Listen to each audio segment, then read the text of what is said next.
Memo akwaba deba GCN page so meeting at the Adwa searching. Mr. Subscribe to my channel. Found some ya bell so obey a notification video be a ashre. Ura Sylvester or can NDC communication team members no now the ensembia to ja. Nesema okay nane say or can be say Thursday ye na wagana hano. Ye train, ye shade, NDC for the more time be cool omo shade. Na musu enka Thursday na Thursday no embra na yensa omo sanso court na court asem ne so eye NDC for mo san omo de court Thursday and omo sanso akobio na Thursday no embra no omo court na Supreme Court enka say Madam Jane Mensa enya dia obetumi agina box ni mu na NDC lawyers no ebisebisa no sem ene ka NDC for mo ka bibia say court case no ombe catch his excellency John Dramani Mahama, our former president, Otu Franka, Emma, NDC, and Mayuko say, case not the coin on withdraw because Omu who say, Ghana Hano. Ghana Hano Mayetino. What was a Melco court and Kawafako Cranke? Into Thursday, the NDC for more train. Say Supreme Court and Cassia Madam Jane Mensa, Embedina box in the Munomu Bisebisan and Sema, on the catch of Mampeninda John Dramani Mahama, so on withdraw case, a car mobile behind this phone. Omo japade kombeton omo atario omo danyo omo tv omo deminya bibi omo beton no mo de achi aka no nti omo de sisi e de omo train na Thursday ya wo de bi eba omo san so akotena asem ne so na se musun ka Supreme Court fo no mo anka se Madam James enko gina adaka ne mu na owura ka tro embisebisa ne sem embisebisa questions na se omo ka se oh Madam James opo beba opa omba de na this for omo final ne enya do betu omo na esi court ho no bio na emom na ka ombebo mo bio mbetua na omo ahu se Ghana ha no embra enya adwuma ha na na yebisa se aho na 2012 NDC for mo kai sabra MPP for mo lucy omo de asem omo asem e court no the same thing happening omo afa omo de ma Oman Peninda His Excellency John Dramani Mahama so on twa na membu so enti we no ka say Ghana ha justice ni here ora slide de wu ken de anyway de your court sem e ya battle ho sensem sisi ara na do mo ahwe ni in as president e obesi fem no de akonwa na ma NDC for mo twen 2024 de kene kia NDC for e ya de ombesan so aba power na ora slide e kire so ono de NDC for no mo ayedin omo hwa de Thursday bi ebedu ho na Thursday bi sa no e guy say Supreme Court omo a share Madam James on go jina box no one be say bisa nsema that is the end NDC for me omo case no e de abefie na ne e ka omo bom bia omo beche e de etu na yeti nsema rules line e de etudwa when figures omo mo no and into that you request for discoveries say omo present omo documents no original documents no name you ni entina say documents are more okay total valid vote no yeah add more documents in there there's a total valid vote cast into this the figure per the first of the what the pink sheet and from 13th no this is the total valid vote cast now yes so yeah then we look at the credibility of both but then court no boy no go here they make out myself but mo ankasa mo court na mu kita sa document mo kita I say yeah pink sheet yeah bibia from 13 na yeah need all the full from 13 cause Rojo Metununu one signing, I think about 4 or 3 of them. So we don't have the full complement. But you're signing not even the Form 13, the Form 12s. So because we never saw the Form 13. The declaration, the Form 12s as coming from the regional your friend is saying offices no. We have them. But Form 13 now, ebe indicate say Akufo-Addo, onya so and so or region way, onya so and so the breakdown is anyamanina. That Form 13 no, and the actual declaration form you don't have it. NDC never signed it, so we don't have it. So when is the difference between the cases? So Ubisama said because what was your question again? Say because in case we want to make our case. To make your case. Look, if that's the point, then it tells you that there's indeed something.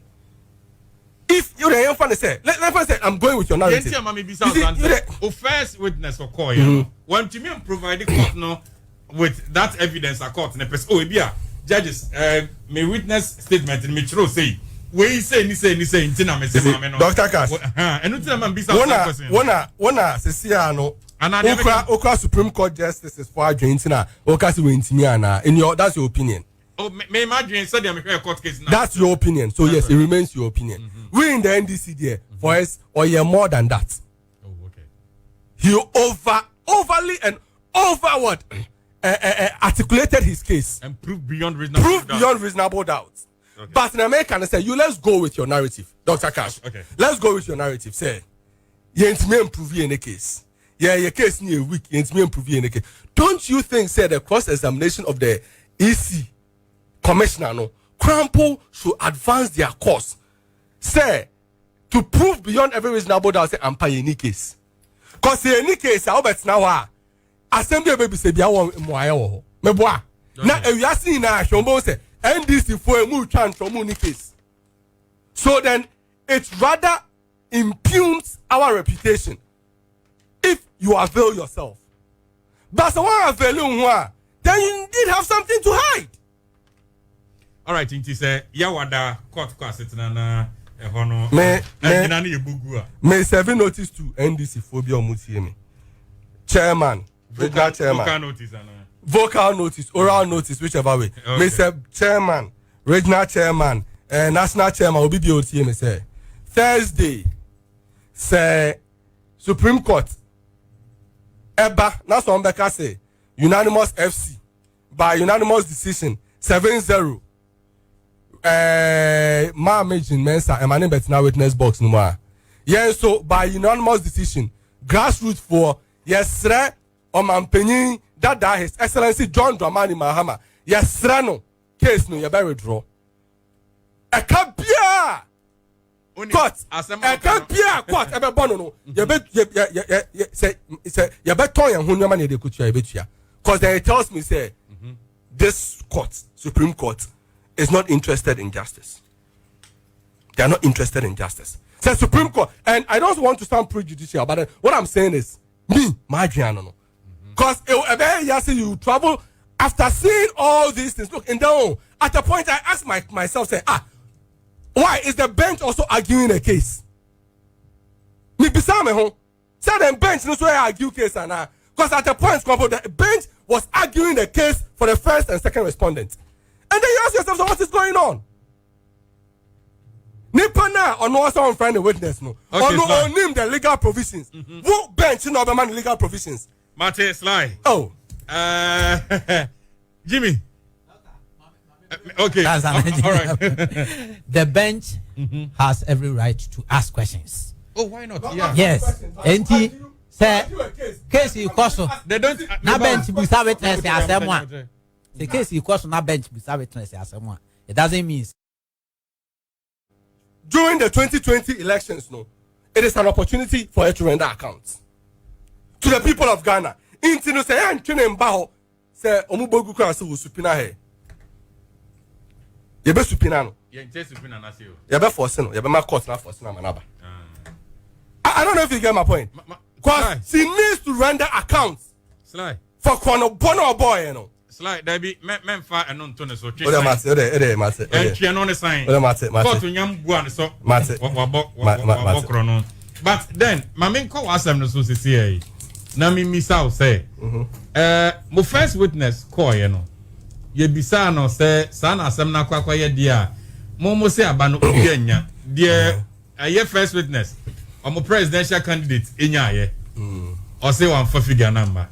Okay, now say o man panya about to commission kwa nkyere for panya boni dia. Ono so tia banwa so say no. Ono so nya say o say one farmer. Me bisa go say you know. Is it because my imagine say ma me tenase e honum na mo banya mu case amode call ya nanga na. Debbie, that's not it. Now, Dr. Kari, I think say we need to establish difference between 2013 court case no and this year court case. But difference kakra wo. Yeah, we need to establish the differences in America. Difference kakra wo.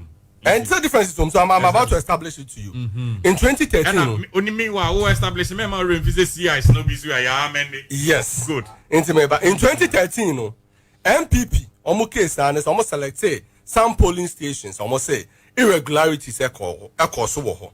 In some back court no mu kwasa irregularities no pink sheet polling stations no. And then they pleaded the court say omo boss our results nugu. Na say court no boss our results nugu. Na say tifi the total valid vote cast no more. Ebema Akufo-Addo win elections. And then an case. So they were coming to challenge various pink sheets. Now, this year, they say we are challenging the Electoral Commission now. The figures are already declared. The figures now already declared. No, we are not saying say there were different figures. We are saying say one what declare by 5 figures. Even those 5 figures no compare tabulate here. Still, obeying winning elections no. So that's what we stood to prove in court. Until there was no need for us to go to court with figures of our candidates, figures of the friend is saying Akufo-Addo and our figures. There was no need because we were challenging unknown figures. No, said there are issues with the figures. Now, for us to have gone beyond that point and draw a comparison between the figures we have and the figures of Momo, and into that you requested for discoveries. Say among presenting Omo documents, no original documents, no name you any antinase documents are more okay. Total valid vote, no yeah. Add more documents in there. This is the total valid vote cast. Into this is the figure per the first of the what the pink sheet and from 13th, no. This is the total valid vote cast. Now yes, so you then we look at the credibility of both, but then court ni boy no go here. They make out massive. But one kasa mo court na mukita sa document mukita. I say yeah, pink sheets, yeah, bibia. From 13 and I need all the full from 13 because Rojo Metununu one signing, I think about 4 or 3 of them. So we don't have the full complement. But you're signing any day, not even the from 13, the from 12s. So because we never saw the from 13. The declaration, the from 12s as coming from the regional your friend is saying offices, no. We have them. But from 13 now, ebe indicate say Akufo-Addo onya so and so or region way onya so and so the breakdown is anyomanina. That from 13 and the actual declaration from you don't have it. NDC never signed it, so you don't have it. So when is the difference between the cases? So Obisame said because what was your question again? Say because any case we want to make our case. To make your case. Look, if that's the point, then it tells you that there's indeed something. If you're the say, let say I'm going with your narrative. First witness or call when to me provide the court no with that evidence a court ne person judges me witness statement in me true say we say ni say intina me say me no Dr. Cash and until man bisa question one sesia no okra Supreme Court justices for adwentina okasi we intimi ana in your that's your opinion. Oh, may imagine said I'm a court case now. That's your opinion. So yes, it remains your opinion. We in the NDC there for us or yeah more than that. Oh, okay. He overly and over what articulated his case and proved beyond reasonable doubt. Okay. But in America, they say you let's go with your narrative, Dr. Cash. Okay. Let's go with your narrative. Say, you ain't me improve in a case. Yeah, your case near week. You ain't me improve in a case. Don't you think say the cross examination of the EC commissioner